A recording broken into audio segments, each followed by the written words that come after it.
मुनिवर नमोस्तु नमोस्तु नमोस्तु। और आइए गुरुवर के आशीर्वाद से हम और आप अपनी शंकाओं का समाधान प्राप्त करें। उसके पूर्व आज जिन्होंने गुणायतन से जुड़ने का अवसर प्राप्त किया है उनके नामों की घोषणा यहाँ से की जा रही है। मैं चाहूँगा आप उनके भावों की अनुमोदन के लिए जोरदार ताली बजा का सम्मान करेंगे। निर्माण निधि के रूप में श्रीमती नीताजी वैन विपुल कुमार संघवी अहमदाबाद। सूत्रधार के रूप में श्रीमान नरेश कुमार जी चैन सुख जी अजमेरा शांगली। इन्होंने सूत्रधार और निर्माण निधि के रूप में जुड़ने का अवसर प्राप्त किया जाए। मैं चाहूँगा जोरदार ताली बजा कर सम्मान करें। और इसी क्रम में मैं मंच पर आमंत्रित करूँगा जिन्होंने आज निर्माण शार्थी के रूप में गुणायतन से जुड़ने का अवसर प्राप्त किया। श्रीमान जिनेन्द्र कुमार जी अर्चना जी उदयनगर इंदौर हमारे बीच उपस्थित हैं। यहाँ परम पूज्य मुनिवर के श्री चरणों में नमन करते गुरु वंदना का सौभाग्य प्राप्त करेंगे। और उनके सम्मान के लिए मैं आवाज़ दूंगा हमारे गुणायतन ट्रस्टी इंदौर गैनवासी भाई संदीप जी गंगवाल, गुणायतन ट्रस्टी अजमेर प्रकाश जी पाटनी, ये आएंगे सम्माननीय जिनेन्द्र कुमार जी अर्चना जी उदयनगर इंदौर निर्माण शार्थी का गुणायतन परिवार की ओर से सम्मान का कार्यक्रम संपन्न करेंगे। और मैं चाहूँगा आप जोरदार ताली बजा कर सम्मान करें। और आइए इसी क्रम में सूत्रधार के रूप में श्रीमान संतोष कुमार जी नितेश कुमार जी अहमदाबाद गुजरात, इन्होंने सूत्रधार के रूप में आज गुणायतन से जुड़ने का अवसर प्राप्त किया है। और इनके सम्मान के लिए आमंत्रित करूँगा मैं हमारे श्रीमान राजेश जी सेठी सरिया गुणायतन ट्रस्टी और भाई नीरज राजेश पारस होम ये भी आ जावे।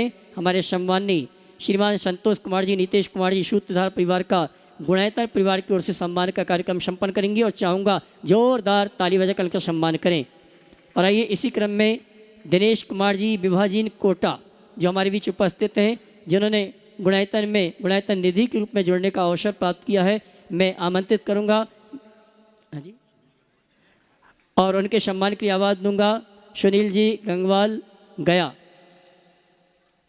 और अशोक जी शास्त्री साथ में आ जाएंगे। सम्माननीय श्रीमान दिनेश जी विभाजी कोटा, इनका गुणायतन परिवार की ओर से सम्मान का कार्यक्रम संपन्न करेंगे। मैं चाहूँगा आप जोरदार ताली बजाकर इनका सम्मान करें। और आइए चलते हैं परम पूज्य मुनिवर के श्री चरण वंदन करते आशीर्वाद प्राप्त करें। उसके पूर्व सिद्ध चक्र महामंडल विधान में लोगों का जुड़ने का क्रम प्राप्त हो चुका है। और ऐसे बहुत से परिवार हैं जिनके भाव है कि हम विधान में नहीं जुड़ पा रहे हैं, विधान की पूजन भक्ति आराधना नहीं कर पा रहे हैं, लेकिन जो विधान में बैठ रहे हैं उनके लिए कुछ करना चाहते हैं। तो मेरे पास एक नाम आया है श्रीमती ओगम लता गंगवाल शिरोमणि संरक्षक किशनगढ़। इन्होंने विधान में द्रव्य सामग्री के लिए अपनी ओर से 1,51,000 रुपये की राशि देने की घोषणा की है। मैं सम्मान सहित में आमंत्रित करूंगा। परम पूज्य मुनिवर के श्री चरण नमन करते हुए आशीर्वाद प्राप्त करेंगे। और महिला मंडल उदयनगर वहीं पे जाके श्रीमती ओगम लता गंगवाल शिरोमणि संरक्षक किशनगढ़ का सम्मान का कार्यक्रम संपन्न करेंगे। वहीं पहुंचा दें सम्मान के लिए महिला मंडल उदयनगर की श्राविका जावें जल्दी। और आइए चलते हैं परम पूज्य मुनिवर के श्री चरण नमन करते हुए संघ का समाधान के कार्यक्रम के लिए निवेदन करेंगे।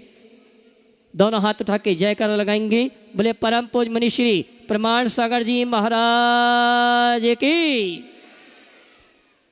जी आज का यह संघ का समाधान का अपन इस उदयनगर की पावन धरा पर प्रारंभ करते हैं। और गुरु चरणों में प्रथम प्रश्न के लिए राजस्थान की धरा निवाई से हेमराज जी यहाँ पर उपस्थित है।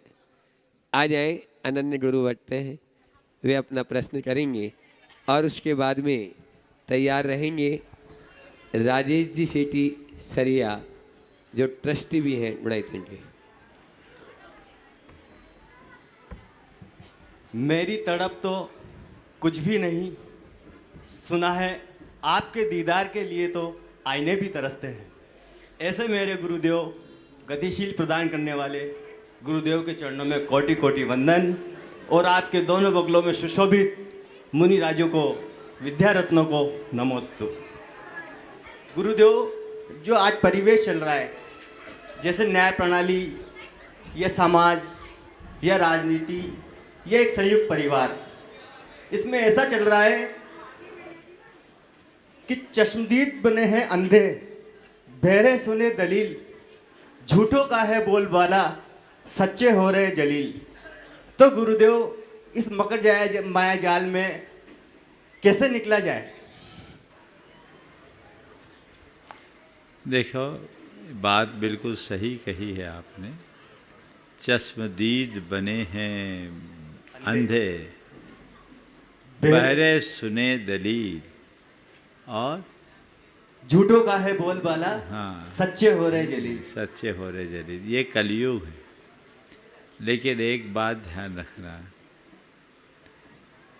इन सब के बाद भी आज भी आँख वाले हैं और कान वाले हैं। ऐसे लोगों के लिए गुरुदेव की 2 पंक्तियाँ जो एक हाइक्यू के रूप में है, मेरे विचार से ज़्यादा सार्थक होगी। आँखें ना मूंदो, नहीं आँखें दिखाओ, सही क्या देखो। समझ गए? ये तो दुनिया है दुरंगी, ऐसा होगा। हमें चाहिए कि इनके बीच रहते हुए हम अपना रास्ता पकड़ें। राजेश जी सेठी सरिया जो गुणायतन के ट्रस्टी भी, और चाहूँगा उदयनगर ट्रस्ट कमेटी के पदाधिकारी उनका स्वागत अभिनंदन यही मंच पर कर दें। नमोस्तु महाराज जी, नमोस्तु महाराज जी। और आप लोग तालियों के साथ में राजेश भाई का स्वागत कर दें। और उसके बाद में राजेश श्वेता पारस महाराज जी, होम्स भोपाल मैं 2-3 संस्थाओं से जुड़ा हुआ हूँ। आज के तारीख में संस्थाओं में ऐसा हो गया है कि लोग मतलब संस्था में ध्यान नहीं देते हैं। जैसा क्या कि झगड़े का जगह ज़्यादा बनता है और काम लोग कम करते हैं। तो आज के दिन में ये ऐसा हो गया कि मैं जिस संस्था से हूँ, काफ़ी जगह उसमें राजनीति बहुत ज़्यादा होती है। तो उस जगह पर मैं ऐसी परिस्थिति में मैं क्या करूँ? संज्ञा का समाधान प्लीज। देखो, एक कुएं में भांग पड़ी, सब जगह का एक ही हाल। मैं सभी लोगों से कहता हूँ, किसी भी धार्मिक और सामाजिक संगठन में काम करने का अवसर मिले, बहुत अच्छे से करो और अपना इस्तीफा अपने जेब में रख के चलो। जब तक अच्छे से काम करने का मौका मिले काम करो, और खींचातानी हो तो इस्तीफा सौंप के फ्री हो जाओ। मुझे अपना घर परिवार और व्यापार से ही फुर्सत नहीं, यहाँ माथा फोड़ी में क्यों लगे। लेकिन कई बार लोगों को लगता है अगर मैं बाहर हो जाऊँ तो ये लोग तो सब ही निपटा देंगे, तो और बंटाधार हो जाएगा। तो मैं ऐसी जगह एक सलाह देता हूँ, ऐसे लोगों को वाकोभर देना भी ठीक नहीं। अच्छे लोग अगर सब जगह से अलग हो जाएं तो बुरे लोगों का साम्राज्य बन सकता है। अब ऐसी स्थिति में क्या करें कि बुरे लोगों के बीच काम करना है, तो कैसे करो? बुरों को अपने विचारों के बल पर अच्छा बनाने का प्रयास करो। बहुत कठिन काम, पर असंभव नहीं। उनको बदलो, और उन्हें नहीं बदल पाओ तो उनके प्रति अपना दृष्टिकोण बदल लो, तो अपना जीवन व्यवस्थित होगा और चीज़ें ठीक हो सकेगी। तो दोनों बातें मैंने बता दी, जहाँ जैसा हो वैसा करो। और एक बात गांठ में बांध के रखो, हम करता नहीं हैं, केवल निमित्त हैं। मैं हट जाऊंगा तो क्या होगा? अरे भाई, तुम दुनिया से चले जाओगे तो भी सब कुछ होगा। ये क्यों सोचते हो? मेरे बिना कुछ नहीं होगा, ये भ्रम है। समझ गए? मेरे बिना कुछ होता नहीं, ये भ्रम है। और इसे बदल दीजिए, मेरे बिना कुछ रुकता नहीं और मेरे किए कुछ होता नहीं, ये दिमाग में बिठा लीजिए, जीवन आगे बढ़ेगा। नमोस्तु नमोस्तु। और अब मैं बुला रहा हूँ बंधुओं, भोपाल जैसी राजधानी में रहते हुए भी वृत्ति जीवन जो जी रहे हैं, और आप देख रहे हैं ये दोनों यहाँ पर पति पत्नी पूज्य महाराज श्री जी के अनन्य भट्ट, अभी 4 महीने वाहन का पूरा त्याग चातुर्मास में, घर और केवल मंदिर, बस वहीं जाना। और भी बहुत सारे नियम, अनेकों नियम, एक आध नियम नहीं, चाहे वो चप्पल पहनने का ले लो, पत्नी का नियम है, हाँ। पति का नहीं। और उनके इस चक्कर बार में राजेश भी राजेश क्यों? भाई भी नहीं आए, इसीलिए नहीं आए कि बाहर त्याग था, भोपाल से बाहर नहीं जाएंगे। हाँ। ठीक, बहुत बढ़िया। बहुत अच्छा, जोरदार ताली बजा दीजिए इस दंपति के लिए। और मैं चाहूँगा कि उदयनगर की ट्रस्ट कमेटी वहीं जाकर, जो डोनाइत्री की ट्रस्टी भी हैं, वहीं जाकर उनका सम्मान कर दे। ऐसे त्याग और तपस्या का सम्मान होना चाहिए। वो अपना प्रश्न कर रही हैं श्वेता राजेश जी पारसोम्स, और उसके बाद में तैयार रहेंगे आज पुलक चेतना महिला मंच की 2 इकाइयाँ, तिलक नगर और उदयनगर। तो पहले तिलक नगर वाले कर लें, फिर उदयनगर वाले।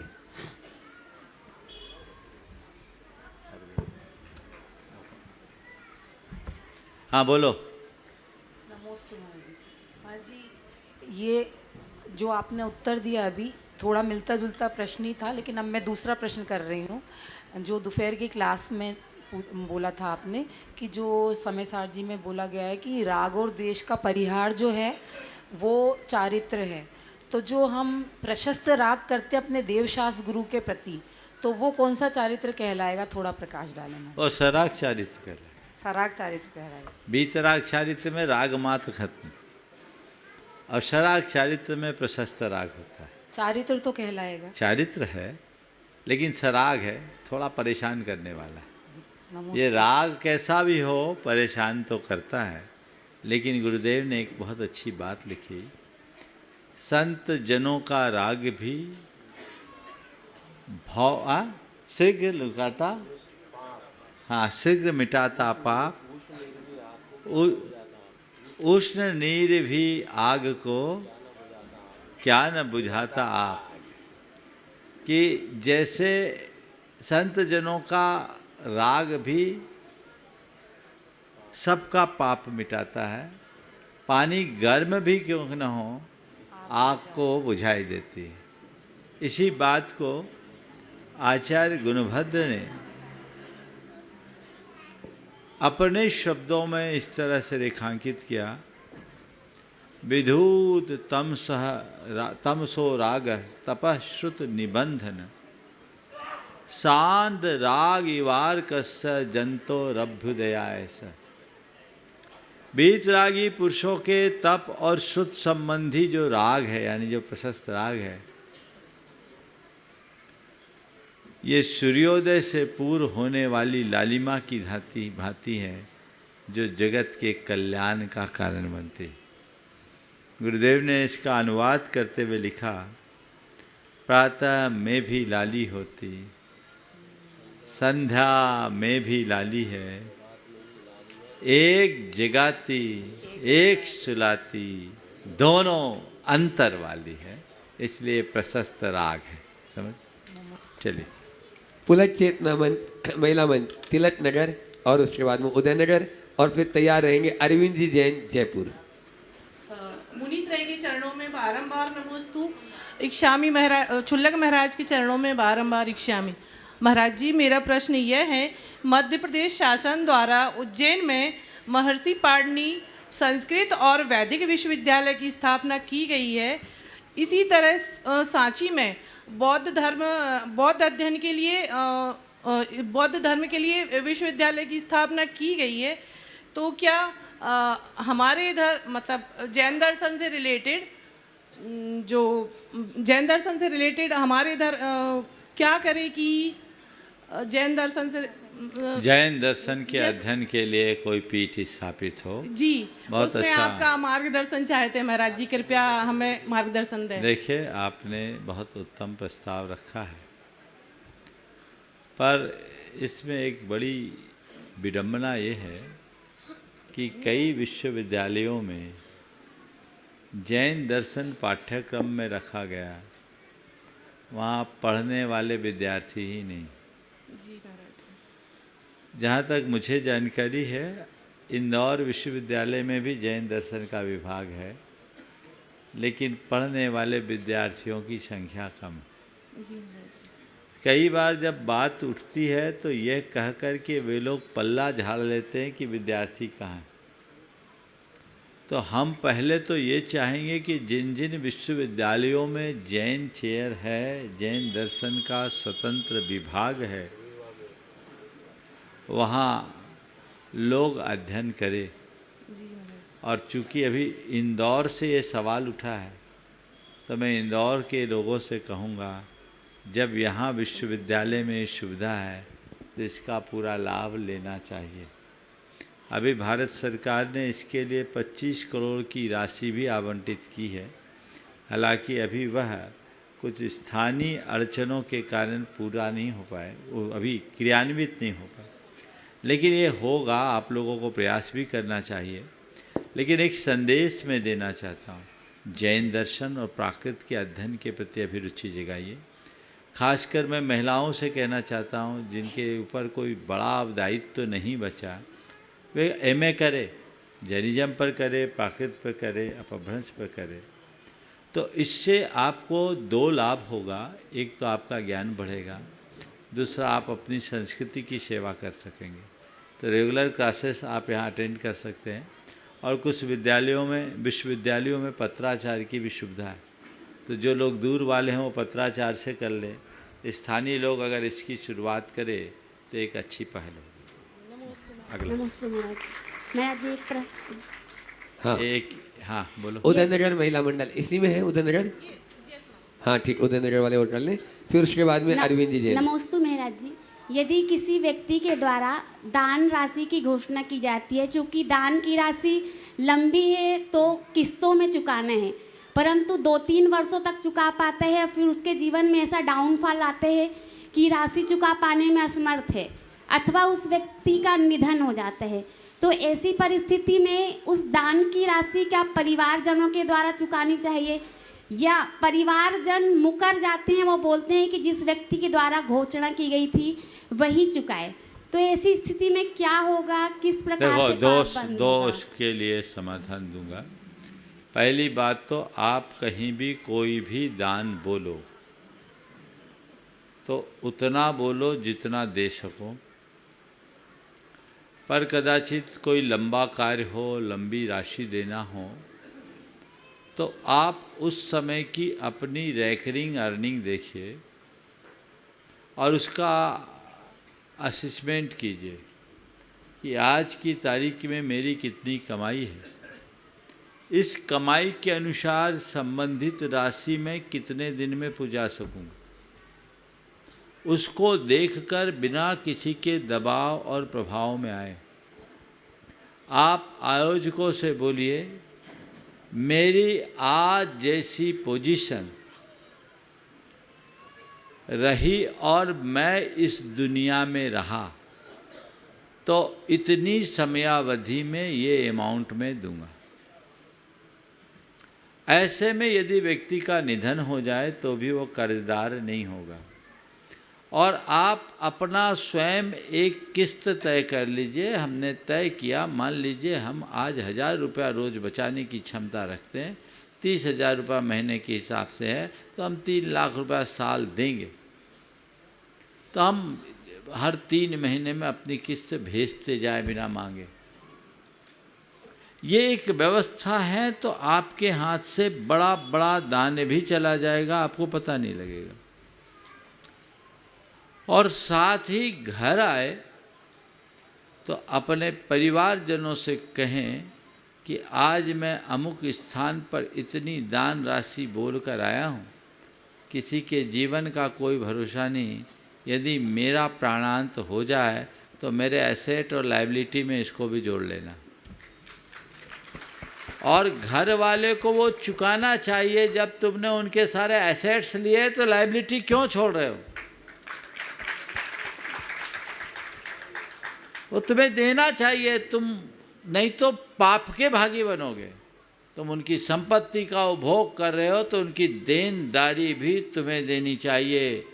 न केवल धर्म क्षेत्र का अपितु लौकिक क्षेत्र की भी यदि कोई देनदारी है तो आपको अपनी नीयत साफ करनी चाहिए कि ये मेरे पिता की या मेरे परिवार के किसी सदस्य की देनदारी है। वो अपने पीछे जो छोड़ कर गए हैं तो उन सब के साथ जब मैं उनकी संपत्ति का उपभोग कर रहा हूँ तो उनकी देनदारी भी मुझे देनी चाहिए। हाँ, किसी के कर्म का उदय हो जाए और एकदम ही डाउनफॉल हो जाए तो एक अपवाद है।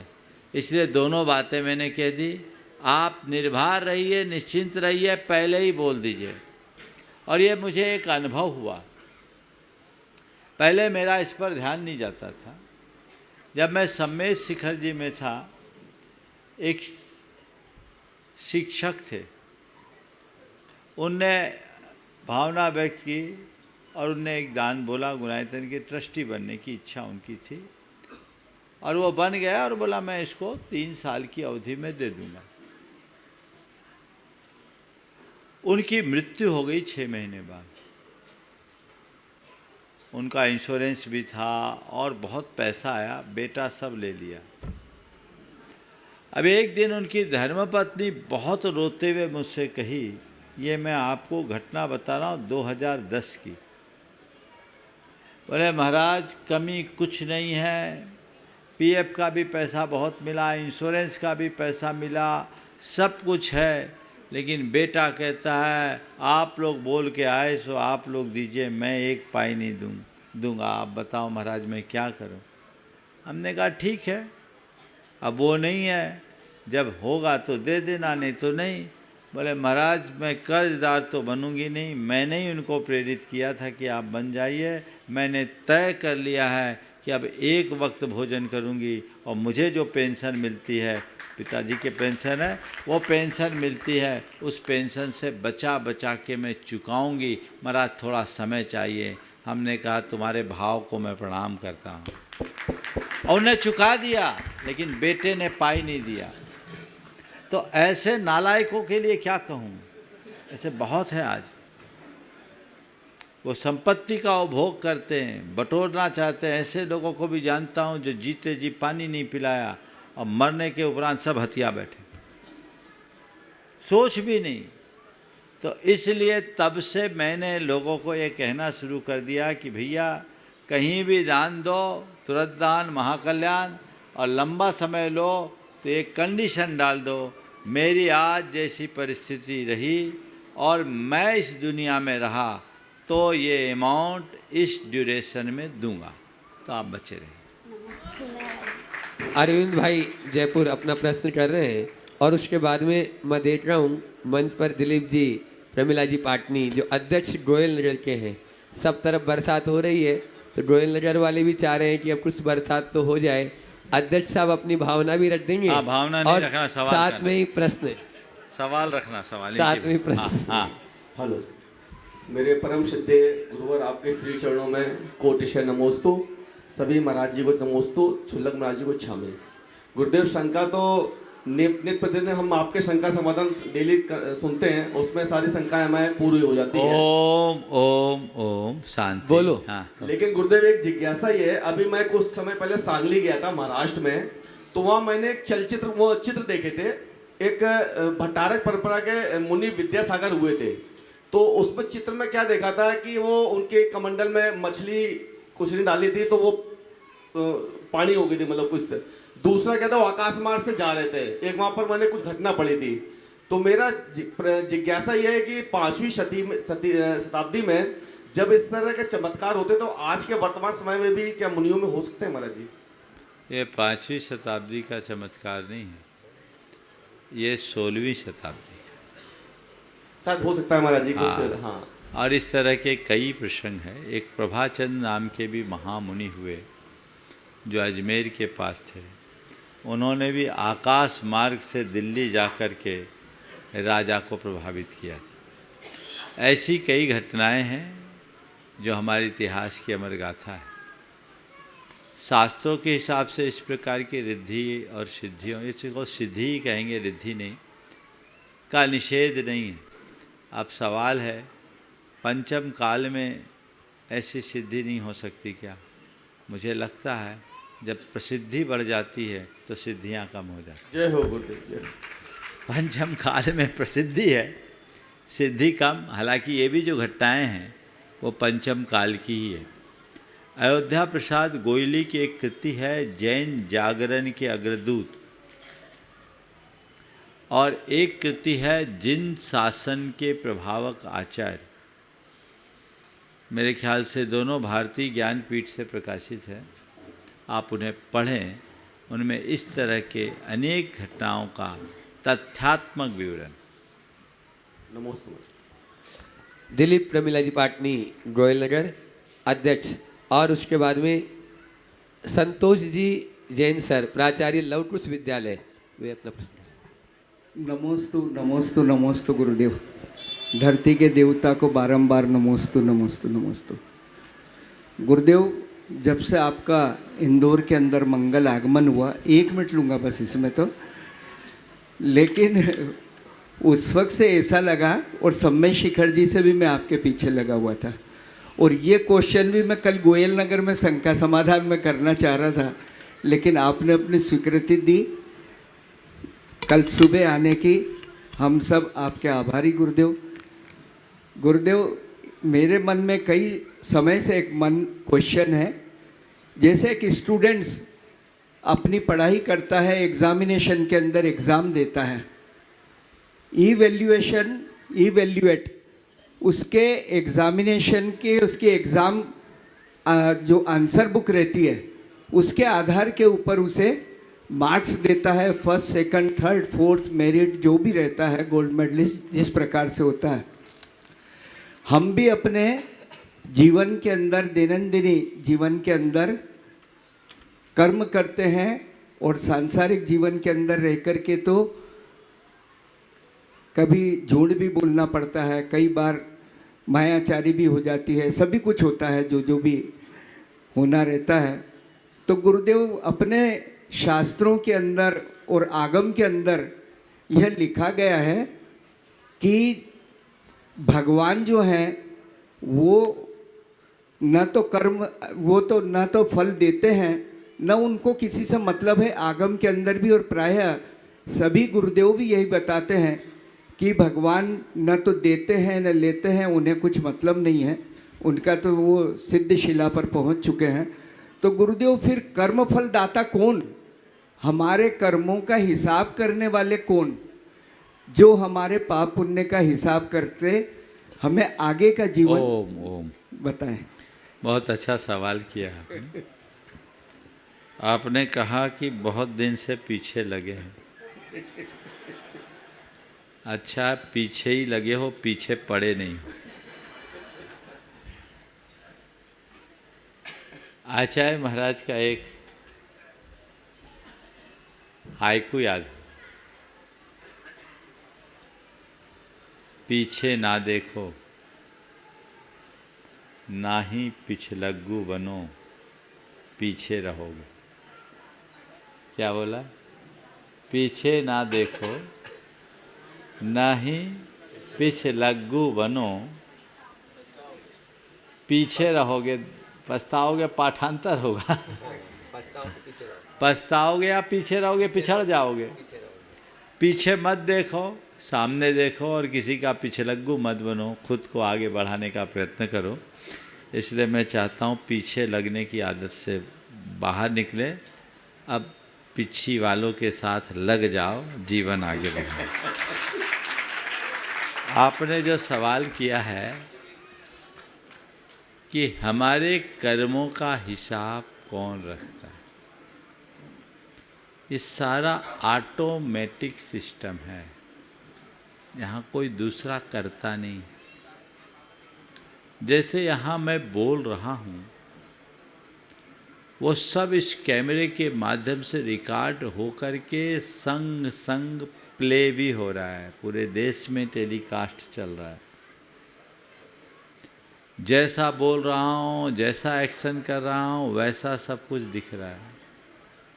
ऐसे ही हम अपने मन, वचन और शरीर की प्रवृत्ति के द्वारा जो भी कार्य करते हैं, उसकी छाप हमारी आत्मा में कर्म संस्कार के रूप में जुड़ जाती है, और वह छाप अंकित होती, रिकॉर्ड होती है, और ऑटोमेटिक सिस्टम के तहत अपने आप वक्त पर प्रकट भी हो जाती है। इसका कोई कर्ता नहीं, स्वचालित सिस्टम, और ये अनादि से है, इसमें किसी के करने की आवश्यकता नहीं। नमस्ते गुरुदेव, नमस्ते।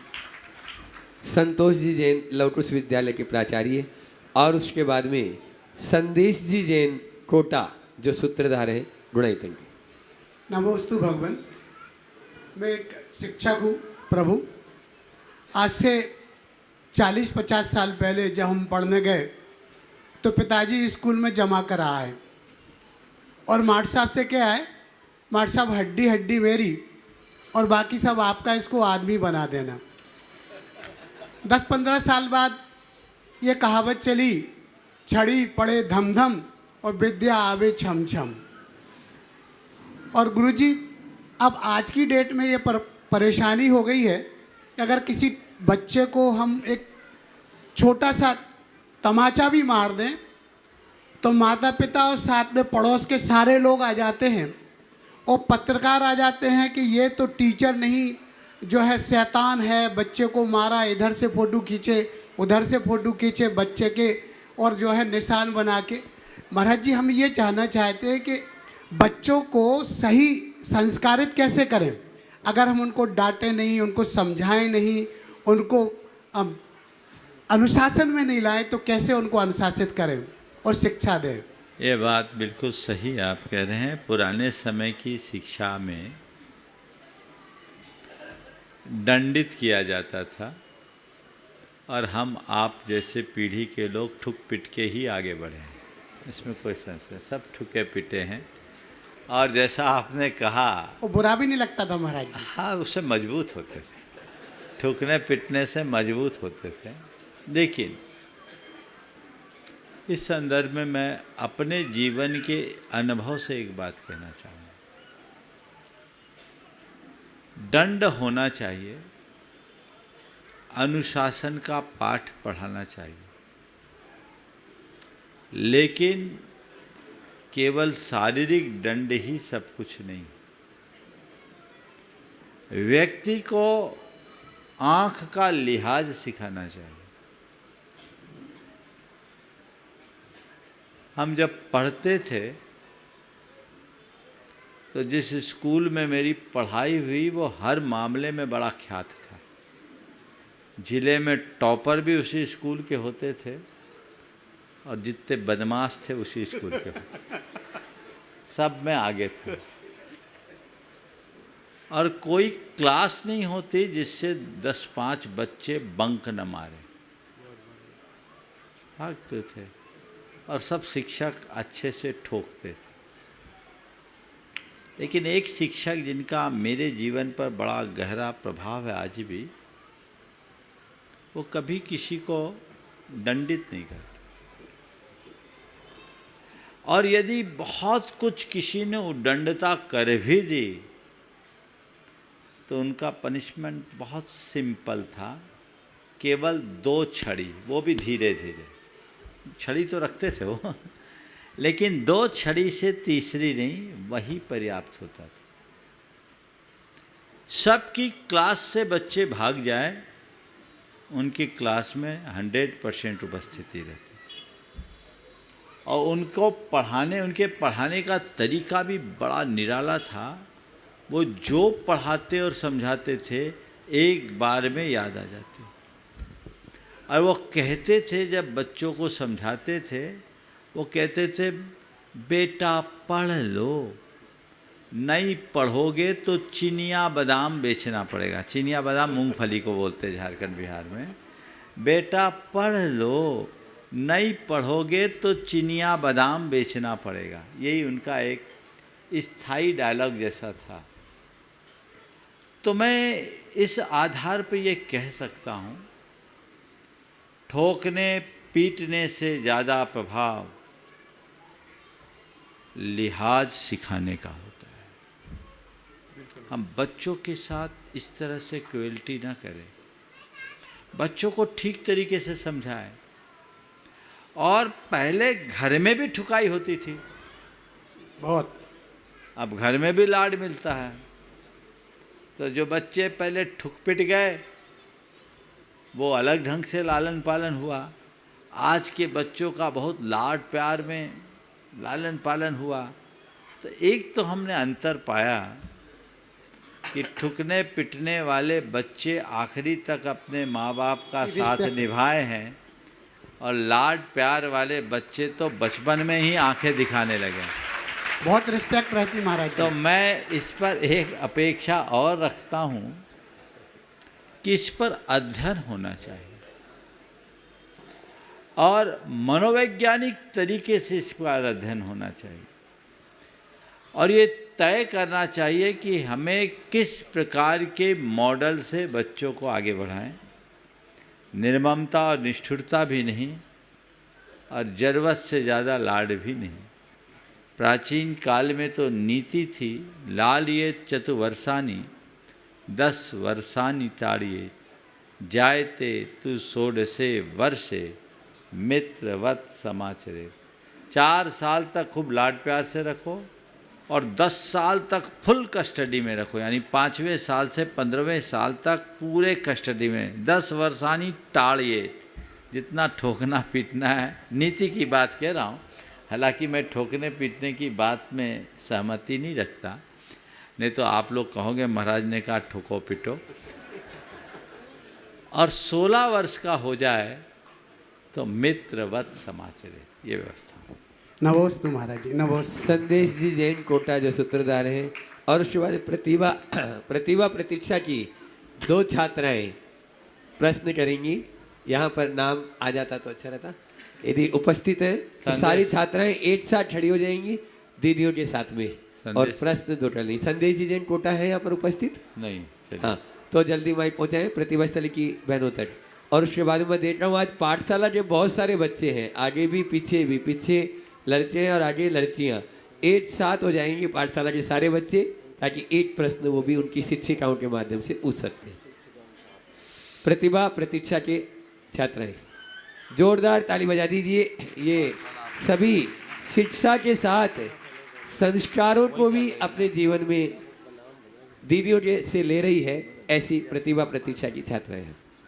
नमोस्तु महर्षि आपके महर्षि आचार्य गुरुवैश्य विद्यासागर जी महाराज, आचार्य गुरुवैश्य समय सागर जी महाराज एवं आप सभी के आशीर्वाद के स्वरूप हमें 12वीं की परीक्षा के उपरांत रहने के लिए एक सुरक्षित स्थान प्राप्त हुआ है।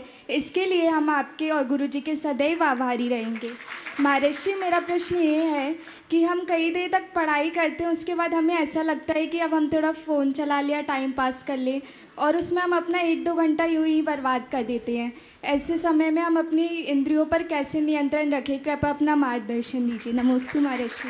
देखिए, पहले तो मैं कहूँगा परम पूज्य गुरुदेव की ये बहुत दूरदर्शी सोच की अभिव्यक्ति है कि उन्होंने प्रतिभा स्थली और प्रतिभा स्थली के बाद प्रतिभा प्रतीक्षा जैसे उपक्रम को समाज को दिया है। उच्च शिक्षा के लिए जाना आज समय की आवश्यकता है और उच्च शिक्षा में अपने संस्कारों को सुरक्षित रखना एक बहुत बड़ी चुनौती है। जब तक इस तरह के ठोस उपक्रम ना हो और इस तरह की सुविधाएं सुलभ ना हो, तब तक हम अपने संस्कारों को सुरक्षित नहीं रख सकते। आचार्य गुरुदेव ने यह जो काम किया है, ये एक बहुत ही अनुकरणीय कार्य है और इससे हमारी पीढ़ियाँ सुरक्षित होगी। सबसे पहले तो मैं कहूँगा कि यहाँ 12वीं के बाद उच्च शिक्षा संपन्न करने वाली बच्चियों के लिए पर्याप्त सुविधा है और हमारी बहनें अपना मार्ग रोक कर आप लोगों की सेवा और सुरक्षा में लगी। मैं पूरे देश भर के लोगों से कहूँगा कि अपनी बेटियों को ऐसी जगह पर भेजें। अभी भी इनके पास पर्याप्त स्थान है और कम पड़ जाए तो समाज सक्षम है और बना सकती है। इंदौर समाज ने बहुत अच्छा काम किया और उदयनगर की समाज ने तो और अग्रणी भूमिका रखी। इस चातुर्मास में हमारे मन में भी इस दिशा में काम करने की भावना बहुत दिन से बनी है। जब निमित्त आएगा तो हो सकता है कुछ अच्छा उसमें साकार हो। ये प्रयास सबको करना चाहिए, लेकिन ये केवल एक इंदौर की बात नहीं है।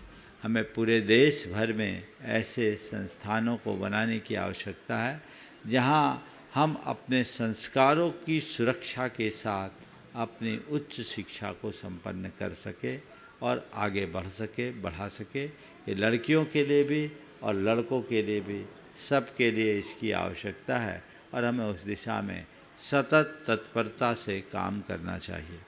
अब सवाल पर आता हूँ कि मन में जो डिस्ट्रैक्शन होता है उससे हम कैसे बचें।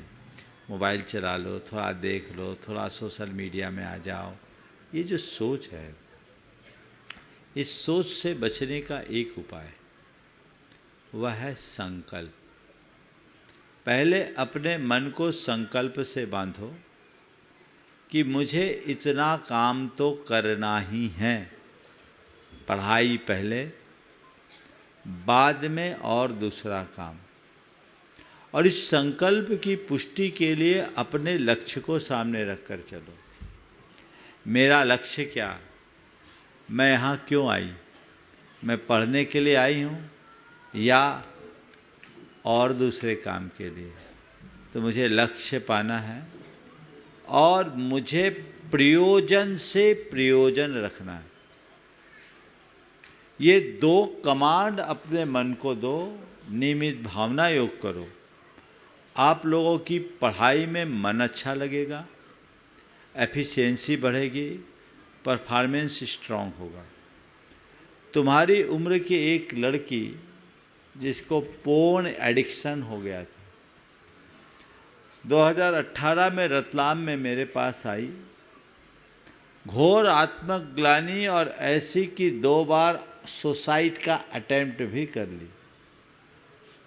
परिवार के लोग मेरे पास लेकर आए।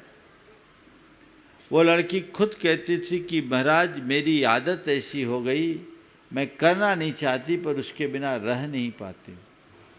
और मुझे लगता है कि मैं इतना ज़्यादा पाप कर रही हूँ कि मुझे नरक में भी जगह नहीं मिलेगी, इसलिए मैं मर जाना चाहती हूँ। 2 बार अटेम्प्ट कर चुकी थी। मैंने उस बच्ची को समझाया, मोटिवेट किया और उसे भावना योग करने की सलाह दी।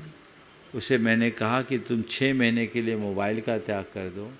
पढ़ाई के चक्कर में मोबाइल रखा था, बोले बिल्कुल हटा दो, बेसिक फ़ोन से काम करो, इंटरनेट का त्याग करो।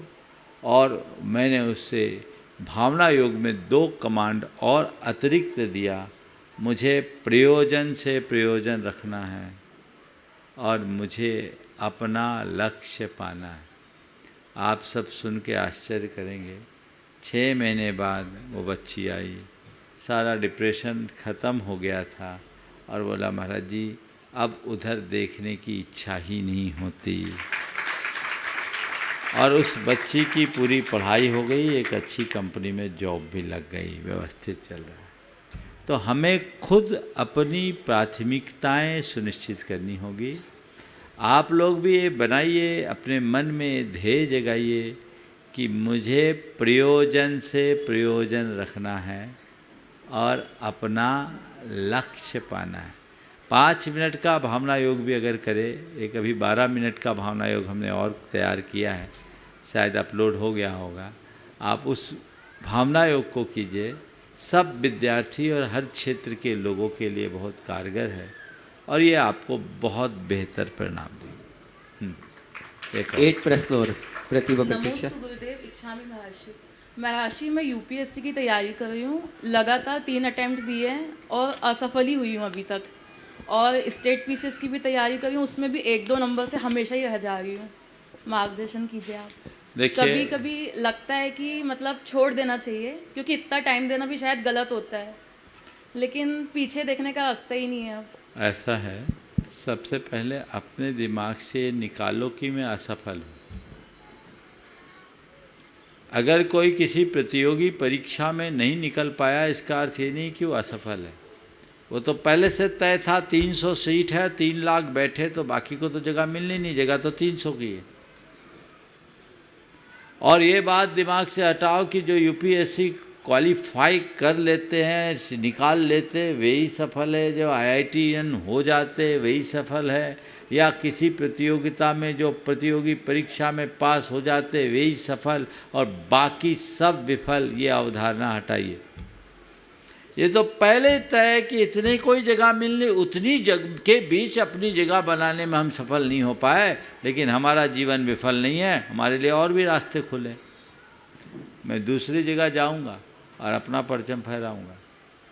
कल ही आपके ही शहर के एक आईएएस ऑफिसर अमित जैन 1991 के बैच के आईएएस, 42 रैंक उनका आया, 10 साल तक काम किया, उन्हें रिजाइन कर दिया और रिजाइन करके अभी वर्ल्ड बैंक में वे फाइनेंस के ग्लोबल हेड हैं। कल मुझसे मिले, यहीं शायद वैभव नगर में ही रहते हैं, अमित जैन नाम। मिले तो मैंने उनसे पूछा, आप आईएएस होने के उपरांत अपनी लाइन चेंज किए, आपको इसकी कोई तकलीफ तो नहीं है? बोले महाराज उस समय रोस्टर से सिक्किम जैसे राज्य मिला मुझे, अब मुझे लगा यहाँ करने लायक 10 साल मैंने जितना करना था कर लिया, इससे ज़्यादा करने का अवसर नहीं था और यहाँ और कोई संभावनाएं मुझे दिखी नहीं। मुझे लगा चलो थोड़ा पढ़ाई करते और आगे बढ़ते हैं, आज मैं ज़्यादा अच्छा काम कर रहा हूँ। आईएएस होने के बाद 91 के आईएएस आज तो चीफ सेक्रेटरी से ऊपर रैंक में पहुँच जाते हैं, लेकिन उस लेवल के रैंक में जाने वाले व्यक्ति ने भी उसको त्याग दिया और बोला आज मैं ज़्यादा खुश हूँ। तो पहली बात, कोई भी लक्ष्य बनाइए, पुरुषार्थ जगाइए, कदाचित उसमें सफल ना हो पाए तो अपने को विफल मत मानिए, नई संभावनाओं को तलाशिए और आगे बढ़ते जाइए। अभी भी बहुत से ऐसे लोग हैं जो आईएएस और यूपीएससी की कोचिंग देते हैं और वे लोग जो खुद कोचिंग में सेलेक्ट नहीं हुए, है ना, उनके पढ़ाए कलेक्टर बन गए, वे कलेक्टर नहीं बन पाए। तो सफलता के प्रतिमान को बदलिए, समझ गए?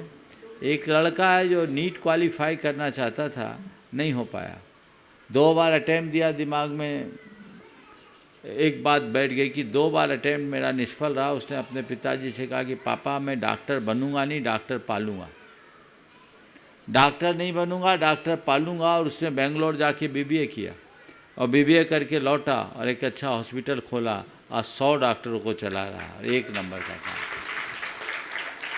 अब मैं इसको सफल कहूँगा या विफल, बोलो? समझ गए ना? इसलिए घबराना नहीं है, आशीर्वाद। और जो लोग कर रहे हैं वो भावना योग करें। एक बहन है अहिंसा जैन, वो आईएएस है, अभी बंगाल कैडर है उसका, जबलपुर की है, वो भावना योग करके आईएएस निकली। कई बच्चे आईआईटी पास आउट हुए, 25th रैंक हुआ आईआईटी के लिए।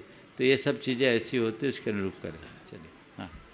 आचार्य विद्यासागर पाठशाला उदयनगर की बस 2 ये भी और लोगों शिक्षिकाएँ प्रश्न पूछना चाहती है अपने बच्चों के साथ में, और उसके बाद में तैयार रहेंगे प्रकाश जी पाटनी अजमेर, जो उर्वम लता दी तक पहुँच जाएंगे, वहीं पे प्रश्न कर लेंगे। तो दोनों को शिरोमणि संरक्षक उर्वम लता जी, त्रिमुनिगरों के चरणों में विद्या सुधा संस्कार पाठशाला परिवार की ओर से नमोस्तु नमोस्तु नमोस्तु एवं समस्त जितने भी क्षुल्लक जी हैं उनके चरणों में इच्छामी।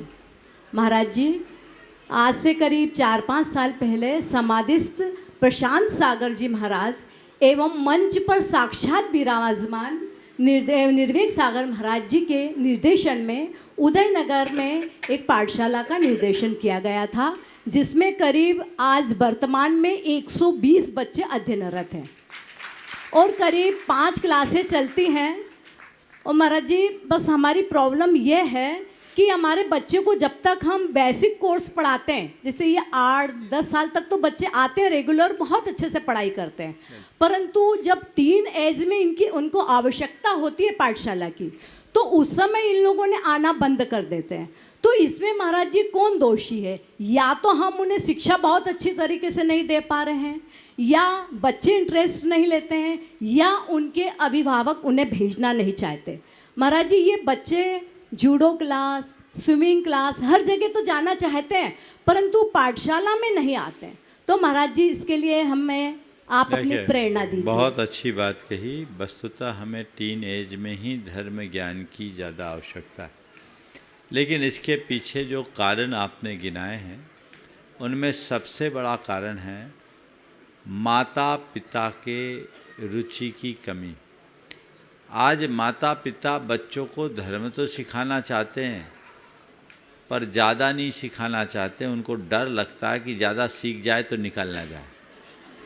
वो एक लेवल से आगे नहीं सिखाना चाहते। ये एक भयानक भूल है। दूसरी बात, जो सिखाते भी हैं तो हमारे यहाँ का सिस्टम थोड़ा ठीक नहीं है, उसे ठीक करने की ज़रूरत है।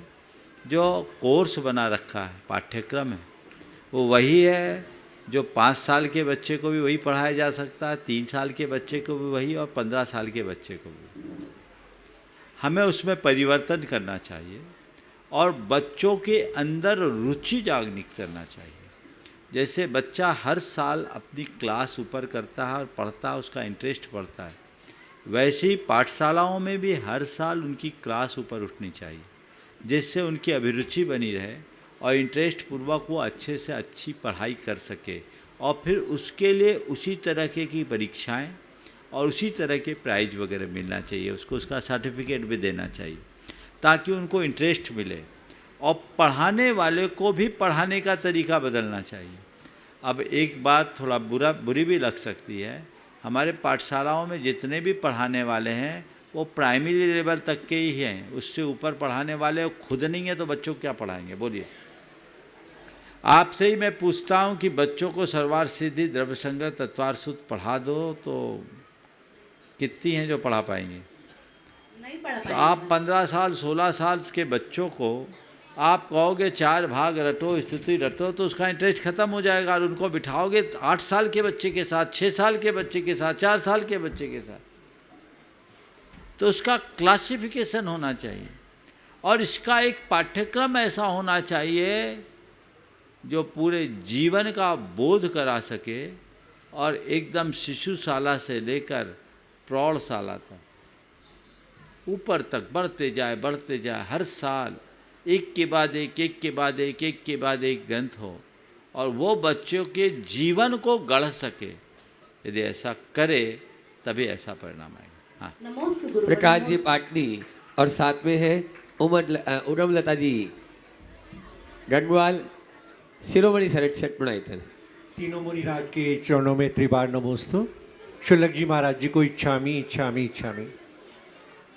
महाराज जी, इस वर्ष मैं देख रहा हूँ कि इंदौर का जो चतुर्मास हुआ है वो अपने आप में ऐतिहासिक चतुर्मास हुआ है, और बहुत ही बढ़िया तरीके से वेल ऑर्गेनाइज्ड वे में ये चतुर्मास हो रहा है। इसके लिए मैं यहाँ के जितने भी कार्यकर्ता हैं उनको बहुत बहुत उनका आभार व्यक्त करता हूँ।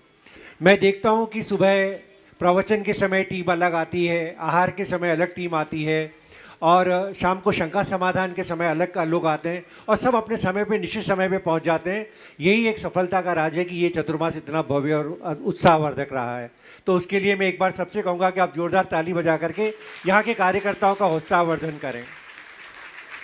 महाराज जी, परसों शंका समाधान में मेरी एक भावना मैंने रखी थी कि जो मंगल भावना है उसको हम लोग किस तरह से सिलेबस के अंदर इंक्लूड करें। तो हमारे एक साधर्मी बंधु मंच पे आकर के बोले कि हम सबसे पहले अपने जैन विद्यालयों में इस पाठ्यक्रम इसको लेकर के शुरू करें। तो मुझे बड़ा अफसोस हुआ कि शायद उन्हें जानकारी नहीं है कि ये जो मंगल भावना है ये सिर्फ जैनियों के लिए ही नहीं कंपोज की गई है, ये पूरे सद्भावना की एक प्रार्थना भाव है। इसके अंदर मुनिश्री ने जो भाव रखे हैं, पूरे विश्व के अंदर मंगल कामना के माध्यम से हम पूरे विश्व के मंगल चाहते हैं। तो वो केवल जैनियों की स्कूल में ना जाकर वो तो सभी स्कूलों में उसको करवाई जा सकती है। महाराज जी, मैं ये कहना चाहूँगा कि हमने अजमेर में मिशनरी स्कूल में, ईसाई स्कूलों के में इस प्रार्थना को करवाया है, और उसके ऊपर कई बार नृत्य नाटिकाएँ भी हुई हैं। और अभी हाल ही में एक मैं आपको उदाहरण बता दूं कि जो हमारा एक श्रमण संस्कृति का जो दूसरा सेगमेंट है वो है बुद्धिज़्म। वहाँ पे बहुत बड़ा कार्यक्रम उन्होंने ऑर्गेनाइज किया और उन्होंने एक रैली निकाली। तो पूरी रैली के अंदर मंगल भावना का ही माध्यम से पूरे देश, पूरे शहर के अंदर मंगल भावना चलती रही। तो अपने आप में मंगल भावना तो एक बहुत अच्छी भावना महाराज जी ने अच्छे शब्दों में लिखी है। तो मैं यहाँ के जो उत्साही कार्यकर्ता हैं उनसे मेरा एक निवेदन है कि आप लोग इसको विधिवत रूप से जिला प्रशासन के माध्यम से सरकारी स्कूलों में कराएं। वो एक लंबी प्रक्रिया है, लेकिन यहाँ का जैन समाज इतना इन्फ्लुएंशियल समाज है कि वो यहाँ के जितने पब्लिक स्कूल हैं, लीडिंग स्कूल्स हैं, उसके अंदर तो महाराज जी के रहते रहते अभी यहाँ पर उस प्रार्थना को एक एक बार भी आप अगर आप स्कूल में कराएंगे तो मैं आपको निश्चित रूप से बता दूं कि स्कूल वाले खुद ही इसको मंगल भावना को अपने आप स्कूल के पाठ्यक्रम में ले लेंगे और प्रार्थना कराना शुरू कर देंगे। मेरे लिए तो बहुत ही सौभाग्य की बात है कि मैं एक ऐसी संस्था को रिप्रेजेंट करता हूँ जिसमें सभी संप्रदायों के लोग बैठते हैं और महाराज जी कई बार राष्ट्रीय स्तर पर और अंतर्राष्ट्रीय स्तर पर मुझे उनकी सेमिनार्स में अटेंड करने को मिलता है। तो जब भी मैं मंगल भावना की बात करता हूँ तो आज तक किसी भी धर्म या संप्रदाय की व्यक्ति ने ये नहीं कहा कि ये जैन मुनि के द्वारा रचित मंगल भावना है, इसको नहीं गाना चाहिए, इसका नहीं करना चाहिए, किसी प्रकार का विरोध नहीं हुआ। तो मैं तो ये सबसे कहता हूँ कि आप इसको जन जन की भावना बनाइए मंगल भावना को। मैं तो सुबह से लेकर शाम तक आपकी जुबान पर एक या दो श्लोक तो मंगल भावना के आने ही चाहिए। ऑटोमेटिकली आपका भावना योग में एक बहुत बड़ा कंट्रीब्यूशन हो जाएगा। ऐसा आप प्रयोग करके देखें, ऐसा मेरा सुझाव है। महाराज जी, मेरा एक छोटा सा प्रश्न है। मैंने कहीं पढ़ा है कि मन के ऊपर हुए प्रदूषण को, पॉल्यूशन को साफ कर लीजिए, आपके तीनों भाव सुधर जाएंगे। महाराज जी, मन पर जो पॉल्यूशन होता है वो कई प्रकार से हो सकता है। किसी के देखने से हो सकता है, किसी के बोलने से हो सकता है, किसी के छूने से हो सकता है, गंदे विचारों से हो सकता है। तो मन हमेशा प्रदूषित ही रहता है, पॉल्यूटेड रहता है। तो महाराज जी, हम ये जो मन का पॉल्यूशन है इसको किस प्रकार से हटाएं ताकि हमारे तीनों भाव सुधर जाएं? कृपया मेरी शंका का समाधान करें। देखिए, मन के प्रदूषण को सुधारना ही हमारे जीवन का धर्म है। और आपने पूछा मन का प्रदूषण कैसे दूर करें? कुछ नहीं करना, बाहर से आने वाली दूषित हवा से अपने मन को बचा लो, मन अपने आप शुद्ध हो जाएगा। इस प्रकार आज के सत्र को यहीं पर विराम। बोलिए परम पूज्य आचार्य गुरुवर श्री विद्यासागर।